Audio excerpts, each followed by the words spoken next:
You got to give us the true behind the scenes. Like, what's Jason Hill like in the whole hockey league on Thursday night? Because he's here saying every week he's going bar down, going home thinking he should be in the paper the next day. Set the record straight here, Poms. No, well, I don't know about no bar down or anything like that from Hilly, but I got to say he's pretty shut down there on the defensive end. He's tough to get around. If you are getting around him, you're going to get a stick. You know that going to the net, so pretty good that way. Yeah, Lally, you missed when I talked about the bar down. You missed the part where I said is the warm ups. We warm up too, right? Oh, and, yes. And the goalie doesn't come out right away, so you get the snipe a few before she starts. Right? Okay. There we go.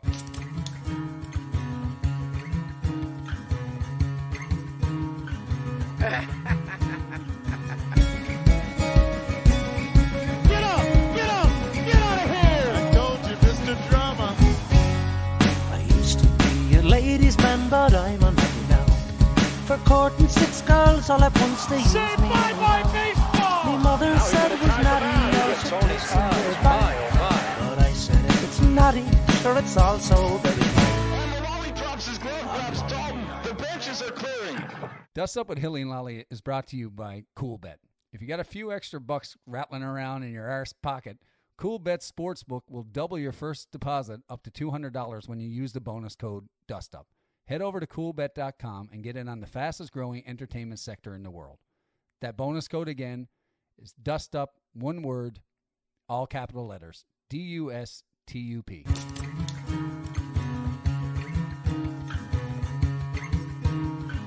Welcome back, folks. Episode 18 of Dust Up with Hilly and Lolly. And Hilly, we got another special episode tonight. We're doing our Dust Up Future Star Spotlight Series, or whatever we're going to call it, but we're bringing on some of the up-and-coming talent from across the country, across the world, and get to highlight some of these young ball players that are setting out to make their own stamp in this great game. Yeah, future stars, prospect spotlight, up-and-comers. I'm sure we'll come up with a corny name to name it after, but yeah, these guys are just starting their careers, right? Like I said, we talked to a lot of guys who are done their careers, guys who are in the middle. These guys are just starting. So it's going to be cool to talk about their journey to where they're at right now, what their goals are, what they've done to date, and just get a feel of what's going on in the game right now. Absolutely. And there's so much talent across Canada, across North America and the world. And for us to get an opportunity to sit down and talk to some of these guys, showcase what they are and what they're looking to do in the game, it's pretty exciting for us here. And it's exciting for me personally that our first episode is near and dear and close to home for me, with 2 young ball players from my community and from our province, with Marcus Pittman and Jordan Pomeroy. I'm sure we're in store for a great episode with these 2 guys. Yeah, I mean, these 2 they're household names for me. I get to play against them on a weekly basis. I'm also training with them in the gym over the winter. And yeah, these guys can play ball, man. And they got a serious career ahead of them. And they're going to make headlines down the road. Yeah. 2 of the best up-and-comers, not only in the province, but across the country. And we're going to bring Marcus Pittman on first, and then we'll get into Jordan a little bit. So here we go. Marcus Pittman.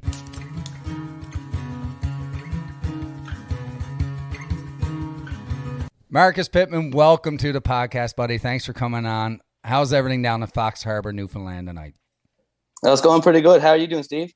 Doing excellent, buddy. Excited to have you on. Hilly, we talked about this whole series that we're putting together to spotlight some great up-and-coming ball players from across the province, or across the country for that matter. Yeah, we talked about it. I mean, you guys are the future of our game. And, a lot of you guys have already started making waves. And, you're up-and-comers and prospects or whatever you want to call it. But it's great to have you on, buddy. And then I get the pleasure of actually training with you this offseason. Yeah. Yes, and dealing with you every Tuesday and Sunday can be fun at times. That's right. So let's start there, fellas. So let's go into the league in St. John's. So it's really cool looking at what you're starting to do in the game, Marcus. You're 20 years old now. Just last season was your first year junior, but you've already started a local senior career in St. John's. And we know how important that league is. How's that jump been for you, just starting your junior career, but getting to play, like you said, on Tuesdays and Thursdays and Sundays against the likes of Jason Hill and Sean Cleary and Bradley Ezekiel and the Bolins and and all these guys. How's that been like for you? Yeah, playing every Tuesday, Thursday, and Sunday against guys like Jason Hill, Sean Clary, Ryan Boland. It's intimidating at first being so young, but it's a great learning experience for lots of young ball players, including myself and likes like Jordan Pomeroy, Ryan Marley, Shea. These guys coming up through the game. Marcus, you played last year with the NTV Pittman. You had a good year, and you guys have a great team. Obviously, is there anything that stands out last summer? Is there any particular moments in any of your games that was a cool experience or a highlight of your summer? Or was there any big strikeouts, or was there any high profile guest playing that you might have struck out? Or there we go. Well, I never had a whole lot of strikeouts last year in senior, but I think striking out Steve was a pretty big accomplishment for me. Right. Lally, you care to expand? I will expand. Hilly, I thought that might come up a little bit later. Right out of the friggin' gate. Here we go. But yes, last year, we talked about it on the podcast. I got a chance to go home, got a chance to play in the senior league. And, my family came in. Very special moment. It was the first game of ball my son got to play. We're playing against the Hitman and our other good buddy from out in our community, Marcus, Robbie Green, and he got the memo. He threw one down the middle and let me crush a home run in front of my family. Right around the bases, I gave him a little nod. Thank you, Robbie. Really appreciate it. Then I get in the box against you with bases loaded, and you didn't get the friggin' memo. You're out there hucking it, but what I do remember, you did strike me out. And I can tell you right now, I took that at bat very seriously. I'm not joking in there. Anytime you get up and get a chance to play, for me, not getting in that league, any at bat is special. But to get up with bases loaded. But I knew I was facing you, and it was a really good at bat. I think it was 13 or 14 pitches, and it quickly turned in from an at bat into a battle.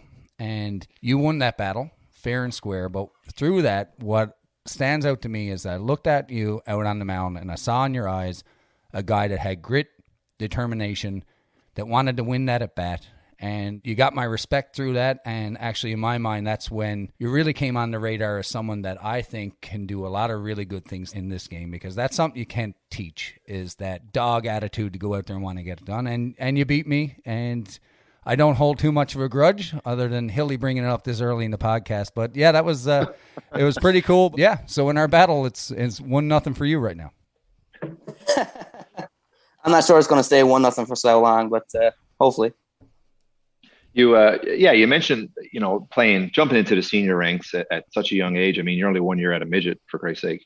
It can certainly be intimidating. And we have a pretty good senior league, and it takes me back to when me and Mullally played. We first played with Fog City, and we're playing with the likes of Ward Goss and Scotty Mercer and Dave Boland and Donnie Clary and these guys, really good ball players. And the league was kind of cutthroat back then. It was a very intense league. And but we took our lumps, and I was doing some pitching back then. Of course I played with Ward, but we took our lumps, but we learned from it. And there's a lot of back and forth on this too, and I think in every sport. And I think yes, you should certainly play against your own age group and go away to your own nationals and stuff. But I think there's something to be said for playing, a couple levels above, whether that's the junior league if you're a midget or the senior league if you're a junior, and taking your lumps. But you got to be a sponge, and you kind of learn. How do you think it like by doing this the last few years? Do you think it kind of helped your game at the midgets and at the juniors? Oh, absolutely. Like I said before, facing guys like yourself and Bradley Ezekiel and Kyle Ezekiel, it helps you stay more focused and not leave anything down the middle. Because if you do, it's going to happen like in senior. It's probably going to be put over the fence. Yeah, that's the way we've always looked at it. And it came up in John Hill's episode where he talked about how important that was, and the vision of trying to move guys up with the goal of strengthening the level of play and the quality of the teams that are going away in their own age groups. And last year, you had a pretty special summer where that Rawlings Cup came together in Saskatoon, and we talked about it a couple of times on the podcast, where what really stood out to me and that I enjoyed about that was the juniors and seniors were being held at the same complex at the same time. So it's a full showcase of men's softball at the junior and senior level. Can you just take us back to go into that tournament? You guys finished second. You're playing on stream. You're playing in a really cool place in the Bob Van Imp Stadium in Saskatoon. What was that whole experience like for you? Oh, it was a very good experience. I mean, these are the top junior and senior ball players in the country, and getting to watch the senior games as well as some of the junior games was a great experience. And finishing second place in the junior nationals is a great feeling, especially where I think we were an underdog team. We weren't supposed to medal. So finishing second in that was pretty special, for sure. Yeah, I got to watch some of those games. Myself and Bradley were up with Sask Angels, and we took in whatever game we could, depending on the schedule. But yeah, I mean, you guys played some great ball, but there was some good competition there, which was nice to see. And there's a lot of good pitchers and a lot of good hitters. And I mean, to me, these guys look like men, and they're ready to make that next jump. And how was the competition overall? You know, being a first year junior, how did you find it, and being a pitcher? Oh, there was lots of great ball players up there. They had great teams like the Saskatoon Diamondbacks and Owen Sound Selects, who won the tournament. Tavistock Merchants, who we defeated in the bronze medal game, which were a great team, and have great respect for them. But yeah, there was lots of great ball players in that tournament, and have utmost respect for all of them. Yeah, that was a special showcase. And when I think about you in particular, you know, you're young. You just kind of came on my radar, but the Pittman family in Newfoundland softball, and especially so for people who don't know, Fox Harbor, Newfoundland is out in the area we talk about where I'm from, the Placentia area, and that was a hotbed, still is a hotbed for men's fast pitch softball. And you come from a fast pitch royal family out that way. There's a lot of Pittmans, and I know just on your sheet here that you're the 8th member of the Pittman family to make and play in the Canada Games. That's incredible, and I know how proud you are of your family's accomplishments and history in the game. Just talk a little bit about growing up in that softball family and that softball community of Fox Harbor, Newfoundland. Oh, absolutely. I mean, you know, being a Pittman and being in a ball family is it's pretty special. I mean, having 2 uncles in the Softball Newfoundland and Labrador Hall of Fame is pretty cool, and listening to the stories that they have told me ever since I was young is a pretty cool feeling, that's for sure. And like watching my cousin like Nick Pittman and Stephen Pittman as well, like it's a pretty cool feeling being in a Pittman family, for sure. You know how old me and Steven are? We got to play with your Uncle Wish Pittman. Yeah. Oh, is that right? That's how old we are. Yeah. We did. You remember that, Lally? Our first ever senior national. I think it was, what was it, 05 maybe? Yeah, and he was wicked, man. Because they're dogs, but funny. Just a funny family. But as soon as you get on the lines, most fierce competitors, best teammates, but just the guys that make it fun to play ball with, right? And then, Scotty Pittman, that's right. That way too, was another incredible ball player. You know, played World Juniors with Team Canada. He was an absolute amazing ball player, and it's pretty cool to see the Pittman legacy being carried on by the likes of you and Nick. I got to ask you a question on Scotty, and I don't know if this is true or not, but is it true that he was a natural lefty in the field? But Jim, his father, turned him to righty because he wanted to play shortstop. Because I know he was a hell of a shortstop and he could hit. But I always heard that he was a lefty growing up, and his father converted him to a righty to play shortstop. Well, knowing my Uncle Jim, I would not doubt that for a second, to be quite honest. Find that out for me, will you? Yeah, for sure. Report back. We'll have a check-in now down the road to get the answer to that. But same as you, Marcus, that doesn't surprise me. But I remember being up in the Dunville ball field. This back when the soccer field that's there now used to be the secondary diamond up there. And we went up and watched a ball game. And Jim was playing shortstop. And he had his glove down by the side of his cleat. He was knelt down, tying up his cleat.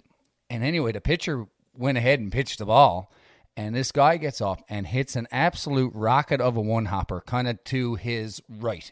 And anyway, he doesn't even blink. He just dives across with his chest, knocks the ball down with his chest, and throws it to first base and gets the guy out from his knees. It was unbelievable, and that's all you really need to know about the Pittman family playing ball. But these are the types of stories that we grew up hearing and the type of ball we got to see play. But as I just mentioned, you're the 8th member of your family to get to play, or an opportunity to play in the Canada Games. I know how much you're looking forward to that. What was it like to get the call that you made that team, and what are you looking forward to that with the summer coming up? Oh, of course, it's a great feeling getting picked to any team, especially for a Canada Games team. And I'm really, really excited. We got a good squad going up. Talking to people that went to Canada Games like Jason and yourself, just savor the moment and enjoy it. Then that's what I'm really looking forward to. Yeah, I mean the Canada Games experience itself, it's a once in a lifetime deal, and it's you're gonna love it, man. Soak it up, take every minute. It's like a mini Olympics, and you get up there and the opening ceremonies and all that stuff, and it's just an awesome experience. And from what I've seen from you guys, like I said, Lolly, I get to train with the Canada Games team on a weekly basis, and those guys are putting in the work, man. Coach Boland and Coach Power, they're doing the right things, giving these guys the opportunity to get their game straight, and they're looking good, man. They're looking good. Yeah, I'm excited. It's only going to be down the road from me. I think it's in Niagara. 40 minutes away, so I'm going to be down taking in all your guys' game. Number one fan, but it's pretty cool to look forward to that. And we're highlighting up and coming ball players, but there's also some pretty cool accomplishments that you've had to date, right? You placed second at the Rawlings Cup, but you were the top pitcher at the 2019 Under-19 Nationals, and in 2016 at the U16 Nationals. You're making your mark at the level of play that you're at right now, really paying your dues, getting on the radar, and making the most of those opportunities. You made the 24-man tryout roster for the U23 Team Canada. That is an amazing accomplishment for any ball player at any age across the country. You were 2017 Softball Newfoundland Minor Ball Player of the Year. And like we said, you made the 2022 Canada Games men's softball team. That's a great list of accomplishments for a very young career. Incredibly proud to see you out there making your own stamp on the game. That doesn't come without a lot of hard work and sacrifice and having a great attitude, which I'm sure our listeners can have that appreciation that you're a really solid young guy with a great head on your shoulders. But when you're looking ahead to 2022, I know you got the Canada Games, but all these accomplishments, Team Canada is on your radar. What's your goals going into 2022, and maybe look a couple of years out? What's on the radar for what you'd like to achieve and start doing in the game? Well, of course, Canada Games right now is a big focus for me, and going in there every Tuesday and Sunday, we're working our guts out and trying to prove that we can be the best and play against the best in the country. Of course, another thing I want to follow in my career is following the footsteps of you guys, like playing at the higher levels. And I think if I ever get the chance to do that, it would be a pretty awesome feeling. Yeah, well, you're well on your way, and that's the thing that we hope to achieve in doing some of this is help get that on the radar.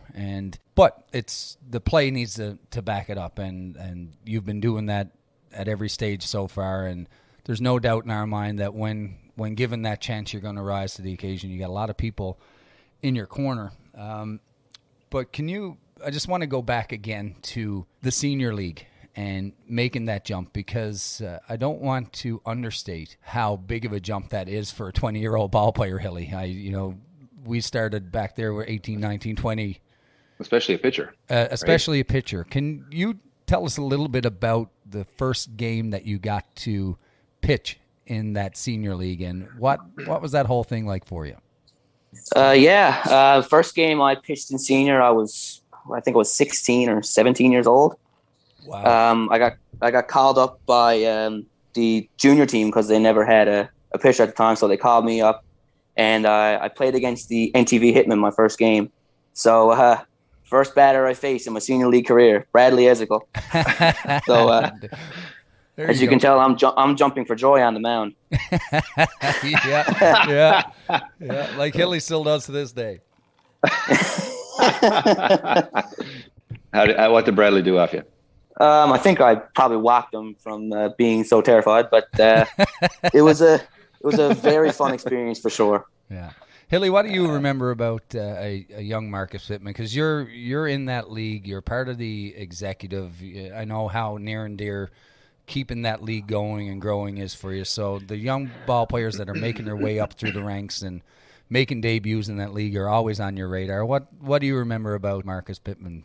Yeah, I mean, I followed Marcus from a young age, and like any league in Canada right now, in the state of today's game, it's pitching. And when we find a pitcher, you see a pitcher, you got to develop that pitcher to become the next guy, because they're few and far between. So we see a guy like Marcus coming up through the ranks, doing what he's doing.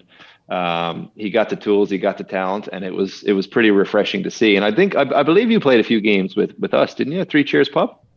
Yeah, I played a few playoff games with you. Yeah. So, and I get to face Marcus. I got to face him probably more last year than what I ever did, because you pitched a little bit with quite a bit with the NTV Hitman. And Marcus got all the tools. He got the up, he got the down, he got the change, he got the size, he got the velocity, and he's certainly on the right path to make a name for himself in the circle in this game.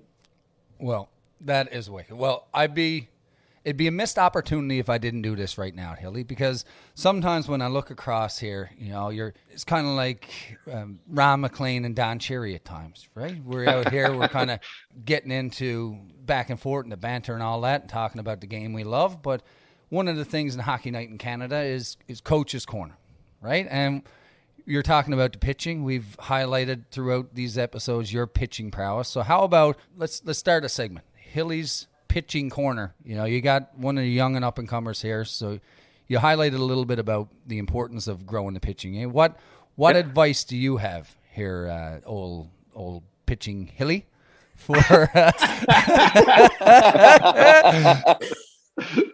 Okay. Well, first of all, who are you trying to be? You trying to be Ron, or you trying to be Don?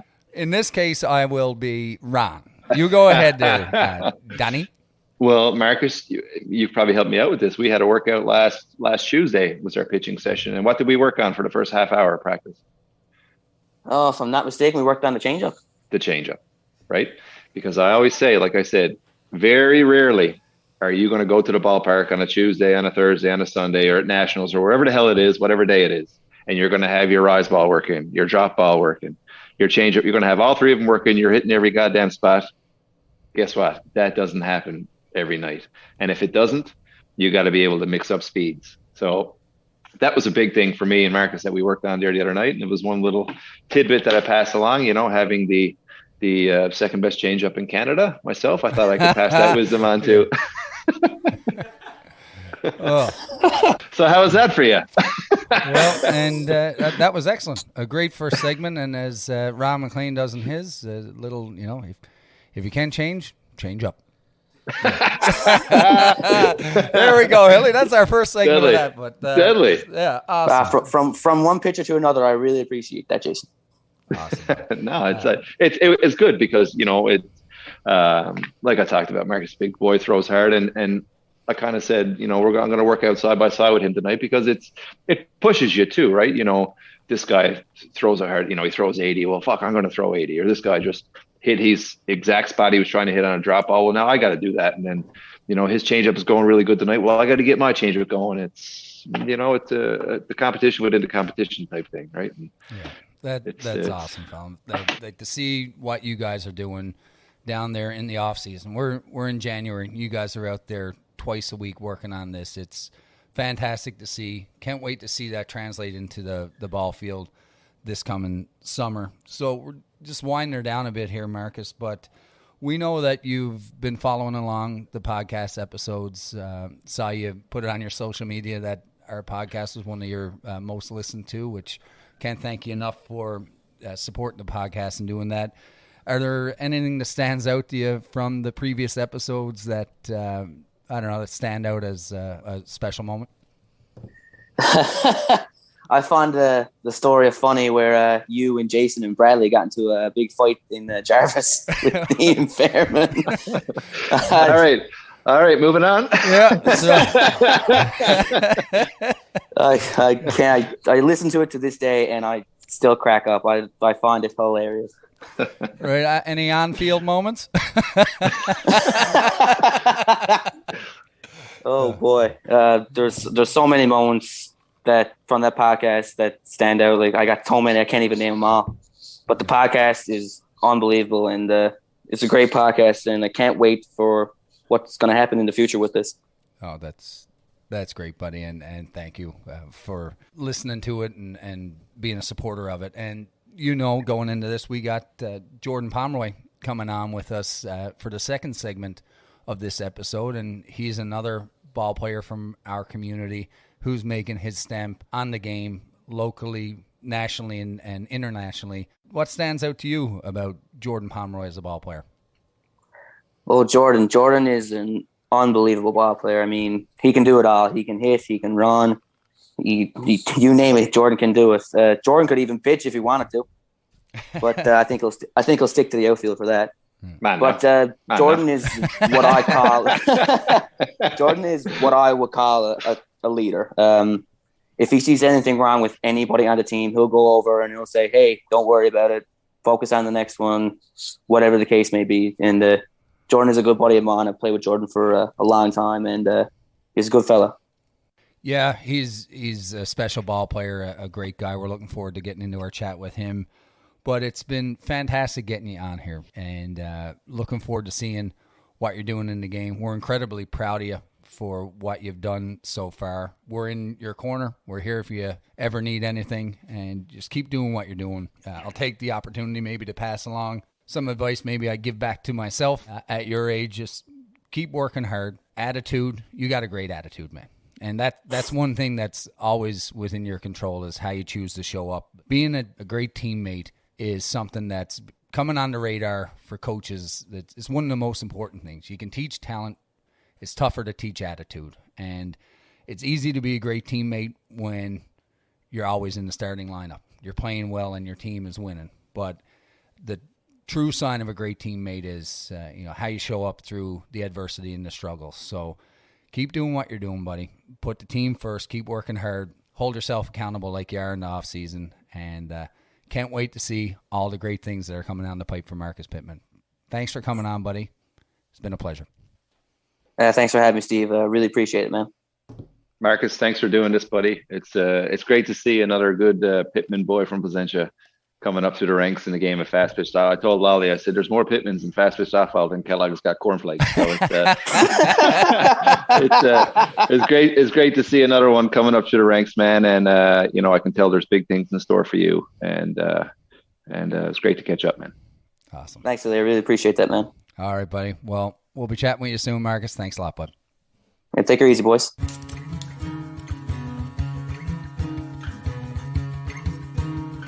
Well, folks, we've been involved in a lot of tough games over the years.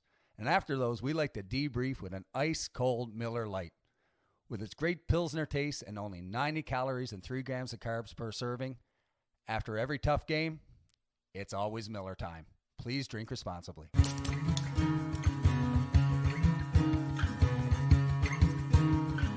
Hilly, that was awesome, man, getting to chat with Marcus. What a great young fella. Yeah, man, super kid. And like we talked about, the kid, he got the talent and he got the potential, and he's putting it to use now, and he's getting the guidance, like I talked about Coach Boland and Loyola Power, and he's working hard. His head is in the right space, and it's nice to see, man. Another pitcher on the circuit. Yeah, and that's great. He comes from my community, but I don't get to see him nearly as much as you do on that weekly basis. And I know that the stuff that you guys are doing with that program is just going to help him in his development. And there are a lot of great things, as we say, coming down the pipe for him. So keep an eye out for Marcus Pittman. And now we get to go into another fantastic up-and-coming ball player with Jordan Pomeroy. What stands out to you about him before we bring him in? Well, Jordan, you talk about all the tools, and Marcus touched on it a bit. He can hit, he can field, he can run, he can throw. What's the other tool? You tell me. You got all of them. What is it? What's the other one? What's the fifth tool? Being funny. Being funny. He's all of the above, and he's a super teammate. But listen, he's a young stud coming up, and he just seems to put together a great season after great season. He's already in he got his feet wet in the ISC circuit, and I'm pretty sure he's signed again for the 2022 season, which we'll touch on. And looking forward to having a chat with another future star in our game. Well, let's bring him in. Jordan Pomeroy.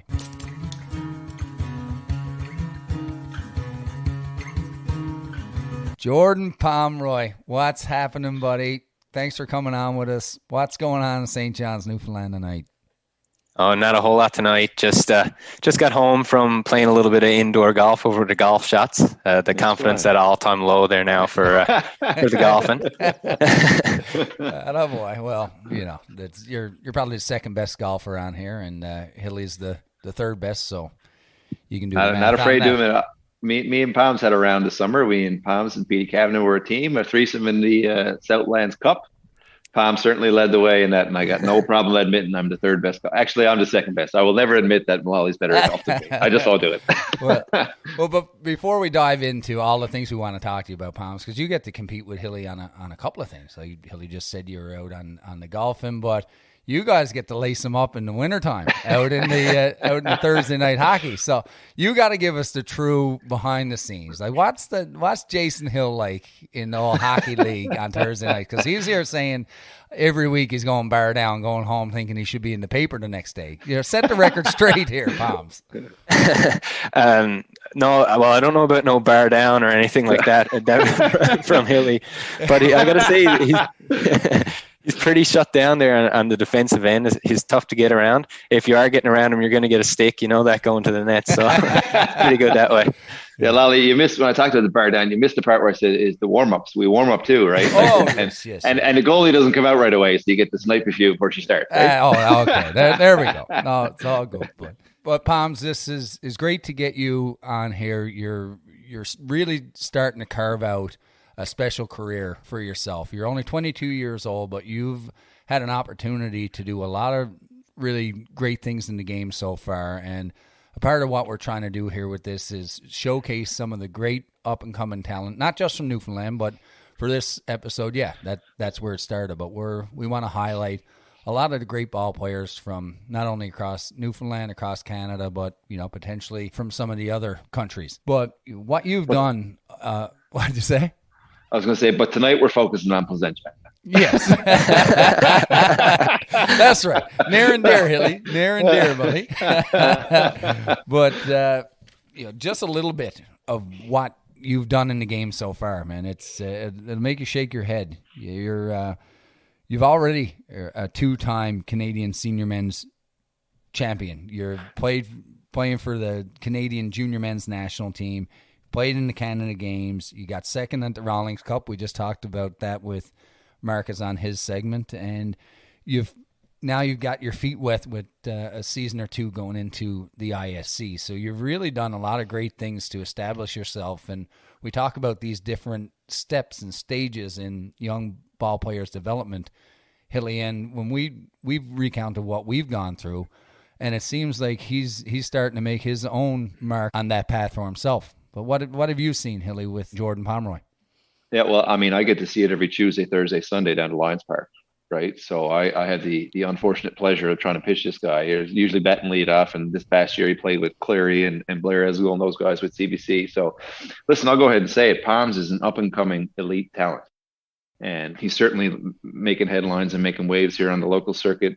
He's after playing with us and winning championships with Galway, and he got his feet wet in the IC circuit. He's played for Kitchener-Hallman Twins and Palms. I don't know if you're signed for this coming year or if you want to disclose any of that stuff, but I'm sure you have a long ISC career ahead of you, man, and it's great to see.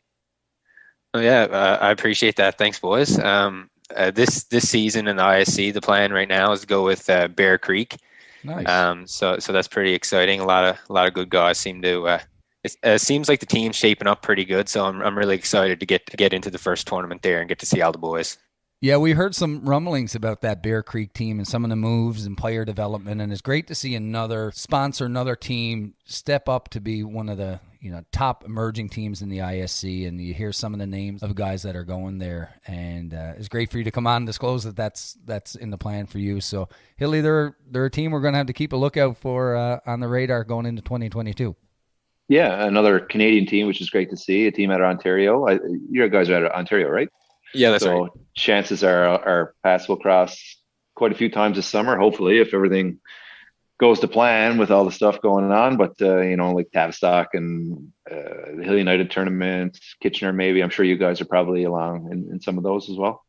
Yeah, so we have some there have been some tournaments that we're supposed to be going to. I don't know the exact tournaments at this point yet, or the dates. I know I have them wrote down here somewhere, but yeah, there should be a good few that we'll probably run into each other, hopefully.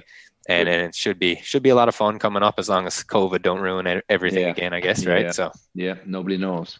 Yeah, well, fingers crossed, that's for sure. But one of the things we want to do is go through some of the special moments so far in your career and talk a little bit about what's on the radar for you goal-wise and where you want to see your career go. But we talked about it a few minutes ago about you getting your 2-time national champ now. When you got the call to join the Galway Hitman team, what was that whole experience like, and what was it like to go through those 2 championships? What stands out to you?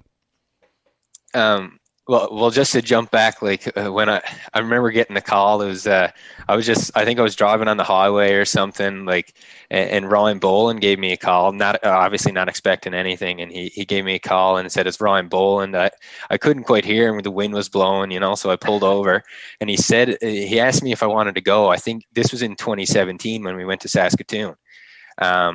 So whatever happened, they had room for an extra body there, and he asked me to go, and obviously I was all over it. I mean, I was 17. I didn't have a job. Like, I was just out of high school, I guess, right? So it was pretty easy for me to just hop on board and go. Going there, it was surreal, really, just seeing everyone. I didn't really know anyone at the time, knew all the names, of course, just following ball and stuff like that, but only spent a little bit of time in the senior league here in town. Super excited, got to go up there. Unfortunately, we came up short that year, of course.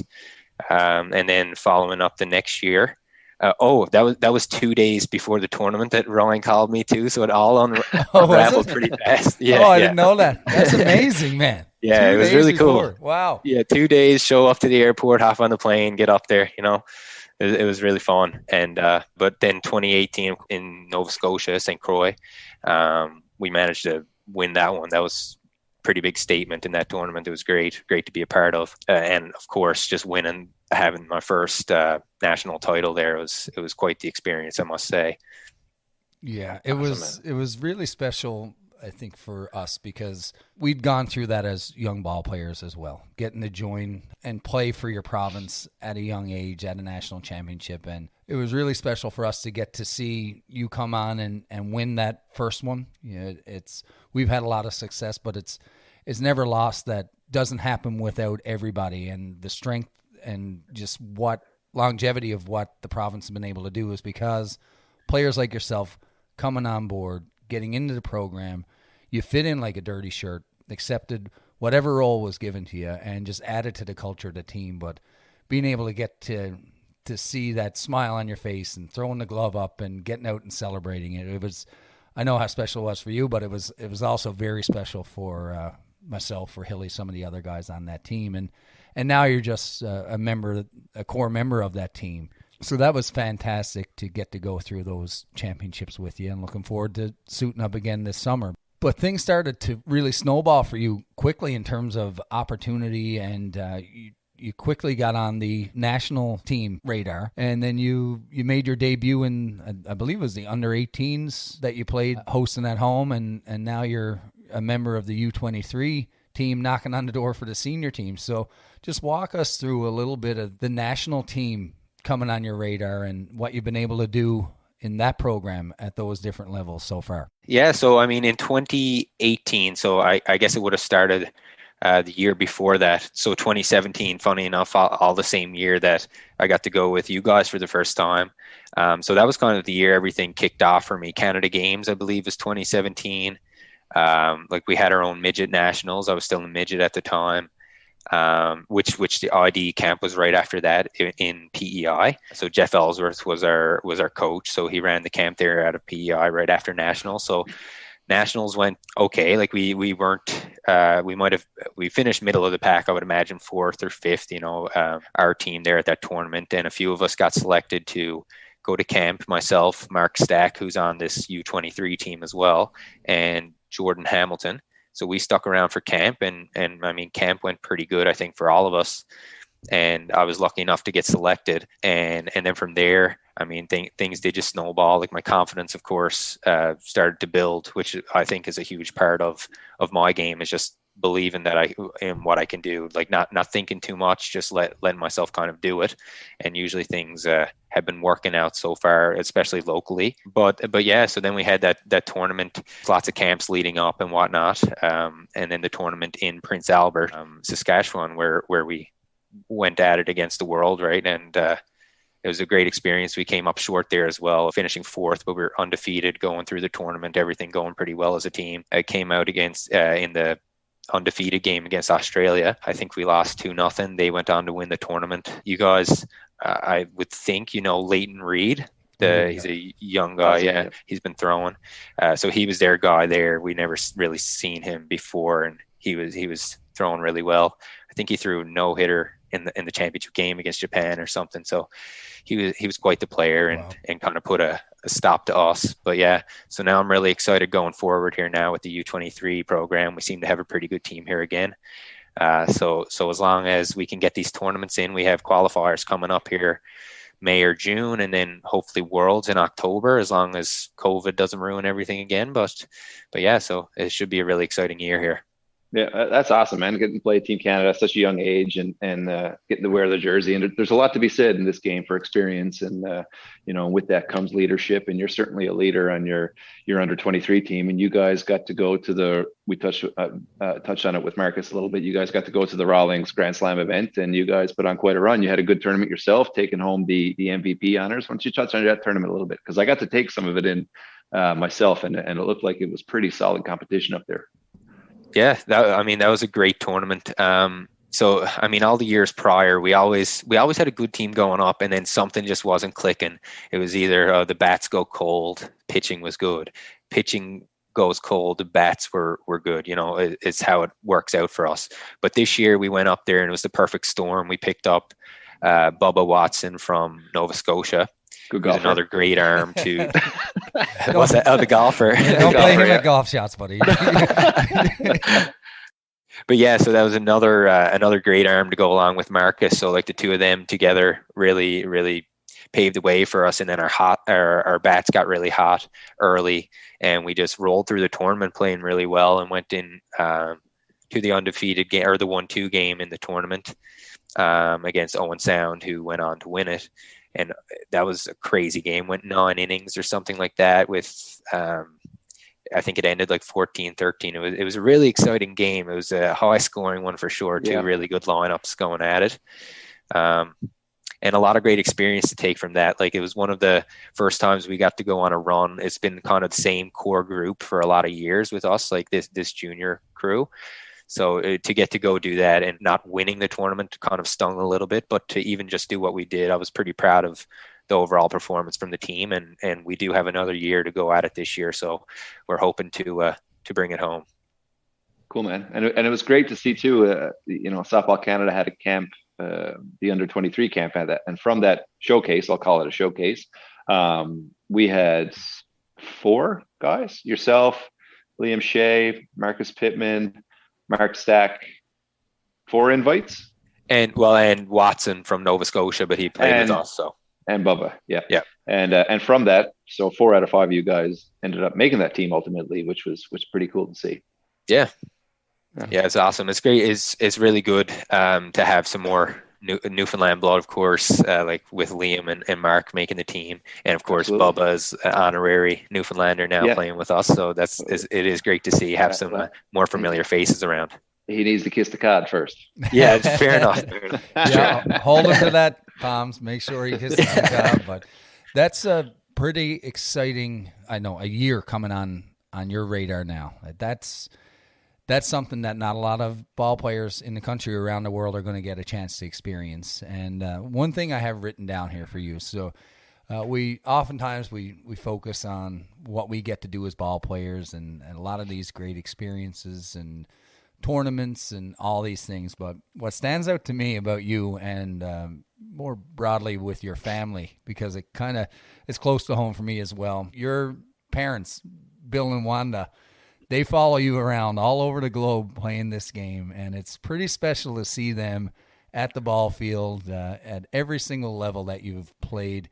I've had the great fortune of having the same thing happen throughout my career with my parents. When you look at them in the stands at these tournaments, what does that mean, having your parents there?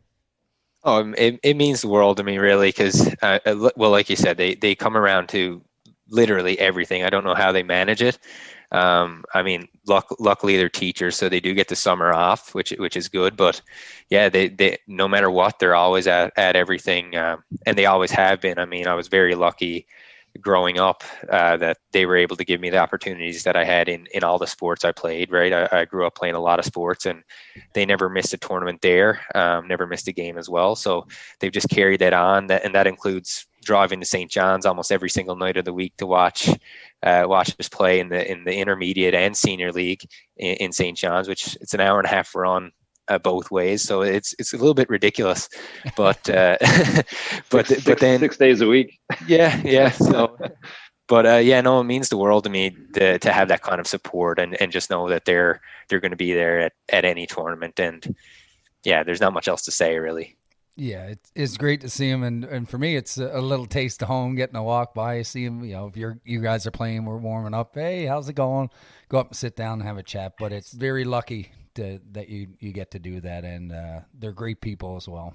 But on the ISC side of things now, can you talk a little bit about how you made that jump and got that opportunity to play in the ISC, and what's that been like for you so far? What are your thoughts on the ISC? So to start with, like the jump to the ISC, it was just, I mean, it was kind of out of nowhere. So 2019 was the first year that I went down with the Twins. So really prior to that, I'm not sure like what it was. Like Ryan, once again, Boland had a big factor in that for me since he was on the team the prior year or maybe prior couple of years at the time. And Sean was there. And they were taking Colin Walsh as well that year. And Ryan, I would imagine, had a lot of connection with the coaching staff there to just say essentially like to take me or put in a good word for me. So they ended up contacting me, and I went to a few tournaments with them. And well, great experience. It's really interesting to see, with similar to Galway, just how a really good team is run, like compared to just like at the lower levels or even local levels, even though the teams are run well here in St. John's, just like the completely different aspects you see when you go up there with the preparedness, like it could be with like a meeting or just having trainers on the bench who are waiting on you. They got whatever you need, they have it there ready for you. And then the tournaments we played in obviously exceeded my expectations, just the talent around the world.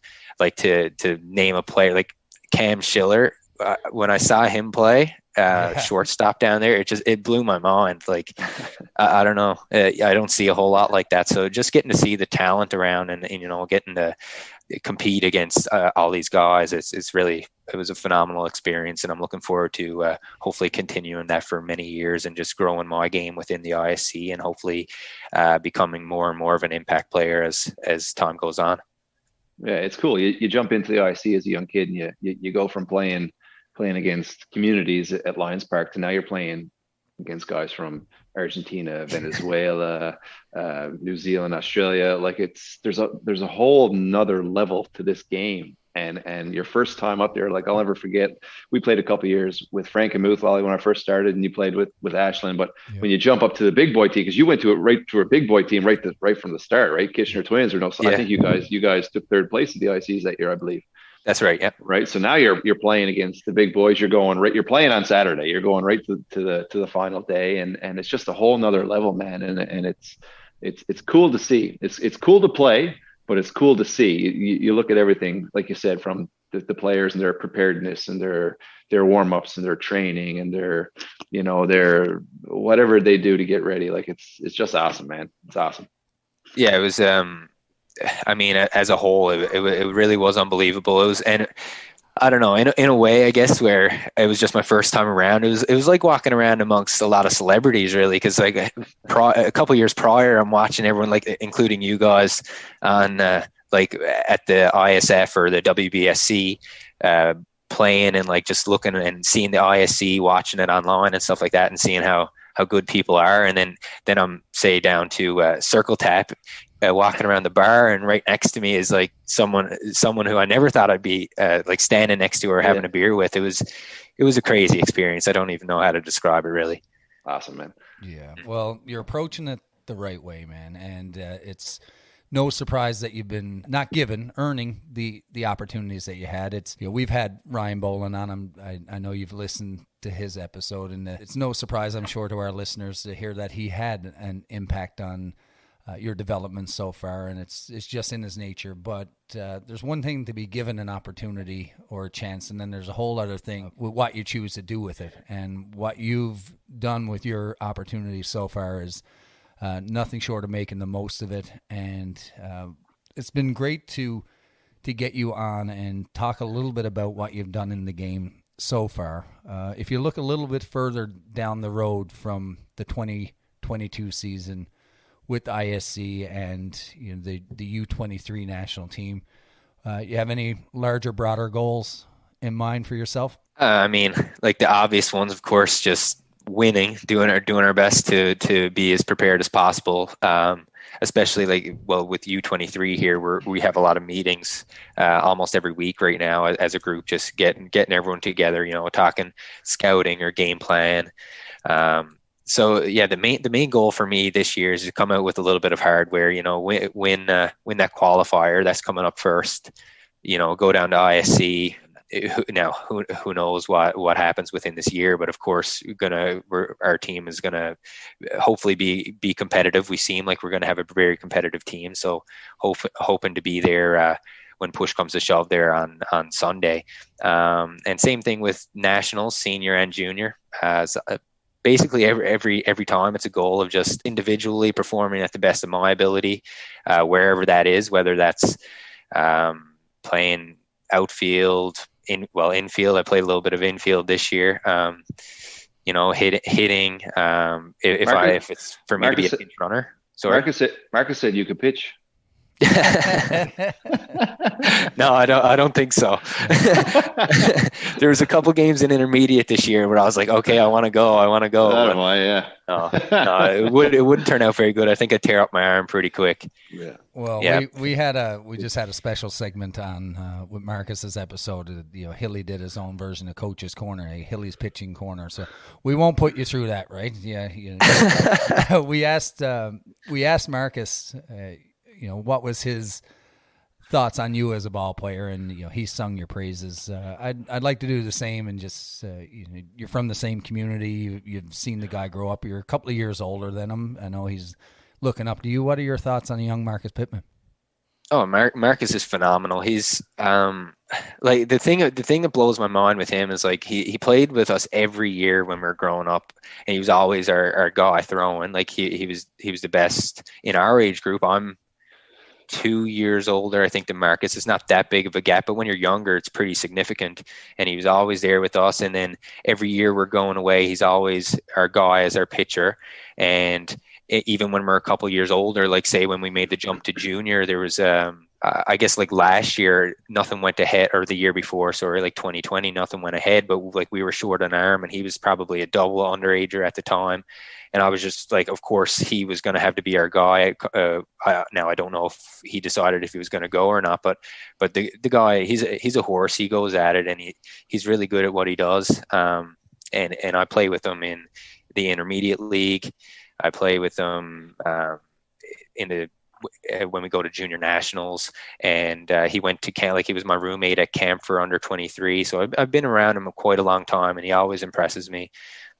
He's really good pitcher, and what's even better is the guy can flat out hit as well. He hits everything on a line, a lot of home runs over the mesh in St. John's. It's easy for him. He makes it look really easy. I was just going to say one thing I didn't realize when he was a young kid, that he's a fucking great hitter. Oh yeah. He's a big boy, and he's hit some balls off me that have went far. When he hits them, really far. Yeah. yeah. I didn't realize. Yeah, but no, good on him, man. He pitcher hitter. Like maybe we got another Dean Holline in the making. You never know. There you go. Who knows? But yeah. It's great to see what you guys are doing, and that group of young ball players from the community, from the Placentia area, but from the larger community of ball players at your age group in the province and now across the country. So that's going to be a goal of mine and Hilly's with this podcast, is to showcase as many of those ball players as possible. But we picked the right two to kick this off with you and Marcus, and just you never cease to impress us every time we get a chance to be around with you, play with you, chat with you.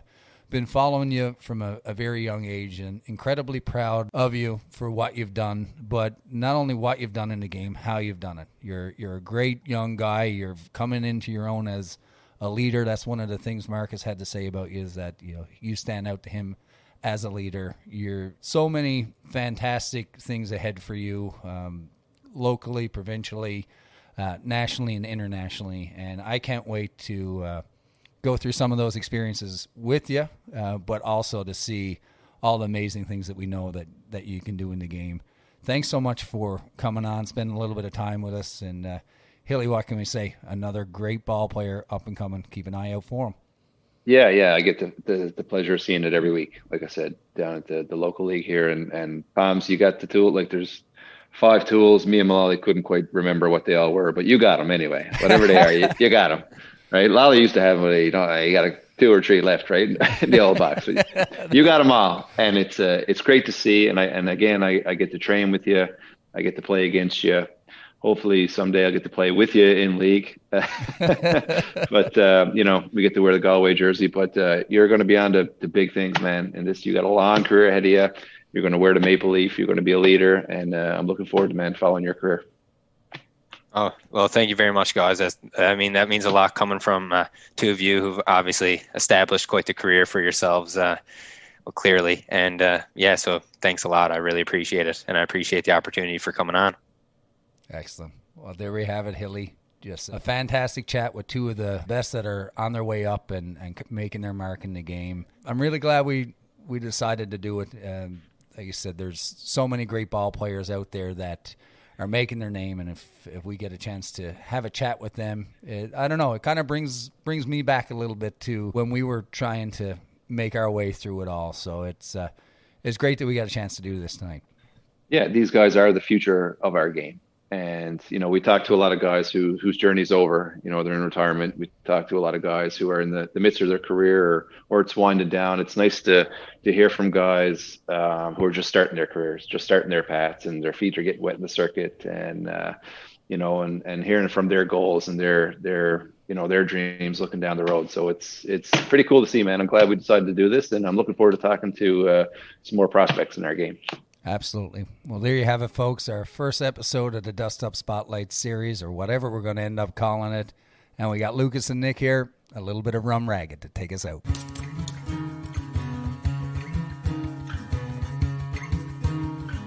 Get out of here! I told you, Mr. Drama. I used to be a ladies' man, but I'm a man now. For courting 6 girls all at once they used me. Bye-bye baseball! My mother said it was naughty, I should kiss her back. But I said if it's naughty, sure it's also very And the Wally drops his glove, grabs Dalton. The benches are clearing.